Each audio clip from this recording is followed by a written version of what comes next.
আসসালামু আলাইকুম রহমতুল্লাহ। মহান আল্লাহ রাব্বুল আলামিনের শুকরিয়া যে আমরা একটি নৈতিক দায়িত্ব পালন করার জন্য এখানে এসেছিলাম। আমরা সবাই জানি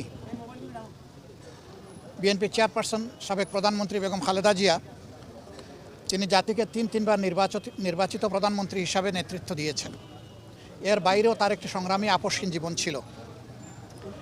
তিনি গণতন্ত্র পুনঃপ্রতিষ্ঠা এবং মানুষের নাগরিক অধিকার প্রতিষ্ঠার জন্য আজীবন লড়াই করে গেছেন। সেই লড়াই করতে করতে তার শেষ জীবনটা অত্যন্ত বেদনাদায়কভাবে জেলেও একাকিত্বে কেটেছে। এই সময় যারা দেশ শাসন করেছেন তারা তার সাথে অমানবিক আচরণ করেছেন। তিনি যখন গুরুতর অসুস্থ হয়ে পড়লেন তখন তাকে বিদেশে নেওয়ার জন্য দল পরিবারের পক্ষ থেকে বারবার অনুরোধ করা হয়েছে। সরকার তো আমলে নেইনি, বরঞ্চ এগুলা নিয়ে বারবার উপহাস করেছে। আল্লাহ তাআলার বিচার, ইতিহাসের অমুক বিধান। শেষ পর্যন্ত তিনি চিকিৎসা নিয়েছেন, বিদেশেও গিয়েছেন, কিন্তু ততক্ষণে তার বিশাল ক্ষতি হয়ে গিয়েছে। সেই যে তিনি ব্রিটেন থেকে ফিরে আসলেন, আর কিন্তু বিদেশ চিকিৎসা নিতে যাওয়ার মতো উপযুক্ত স্বাস্থ্য আর তার থাকলো না। স্বাস্থ্যটা এতটাই ভেঙে পড়ল যে শেষ চিকিৎসা তাকে দেশেই নিতে হয়েছে। এই ক্ষেত্রে আমরা তার আত্মার মাগফিরাত কামনা করি। মহান রাব্বুল আলামিনের দরবারে দোয়া করি আল্লাহ তার বান্দির উপরে রহম করুন এবং জান্নাতের সর্বোচ্চ দরজা তাকে দান করুন। আমরা সহানুভূতি জানাই, সহমর্মিতা জানাই তার সন্তান বিএনপির ভারপ্রাপ্ত চেয়ারম্যান জনাব তারেক রহমান সহ তাদের পরিবারের সদস্যবৃন্দ, সংগঠনের নেতাকর্মী এবং তার চিকিৎসা কাজে যারা নিয়োজিত ছিলেন সেই সমস্ত চিকিৎসক সমাজের প্রতিও আমরা ধন্যবাদ জানাচ্ছি, কৃতজ্ঞতা জানাচ্ছি যে তারা বেগম খালেদা জিয়া দেশনেত্রীকে অত্যন্ত আন্তরিকতার সাথে তাদের সর্বোচ্চ যোগ্যতা অনুযায়ী তারা চিকিৎসা সেবা দিয়েছে। এটা আমাদেরকে অনুপ্রাণিত করে যে ভবিষ্যতে নাগরিকরা এমনটাই আমাদের দেশের চিকিৎসক সমাজের কাছে আশা করতে পারেন। তিনি চলে গেছেন ইতিহাসের একটা বিরল সম্মান নিয়ে। তার শেষ বিদায় সম্বর্ধনা অনুষ্ঠিত হয়েছে গতকাল এবং মানুষ আবেগ দিয়ে, চোখের পানি দিয়েই তাকে বিদায় দিয়েছে।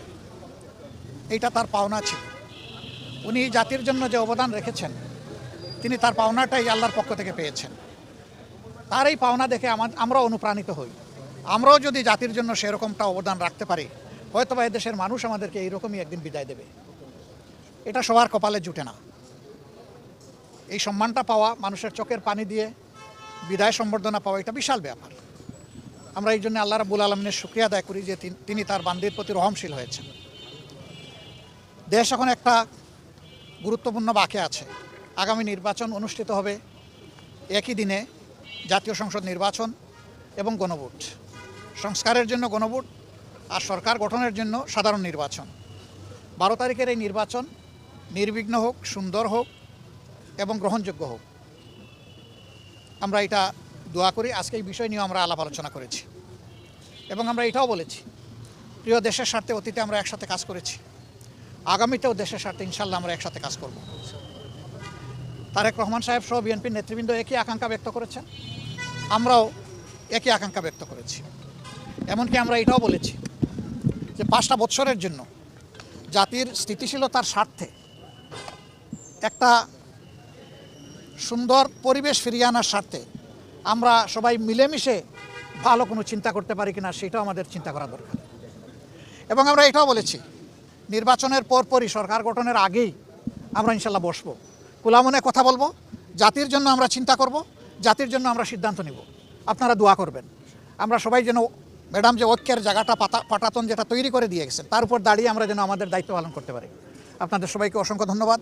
আবারও ম্যাডামের আত্মার মাগফিরাত কামনা করছি এবং সুখ সন্তপ্ত পরিবার, তার আপনজন, প্রিয়জন, তার সহকর্মীবৃন্দ তথা দেশবাসীর প্রতি আমরা গভীর সমবেদনা জ্ঞাপন করছি। আসসালামু আলাইকুম রহমতুল্লাহ।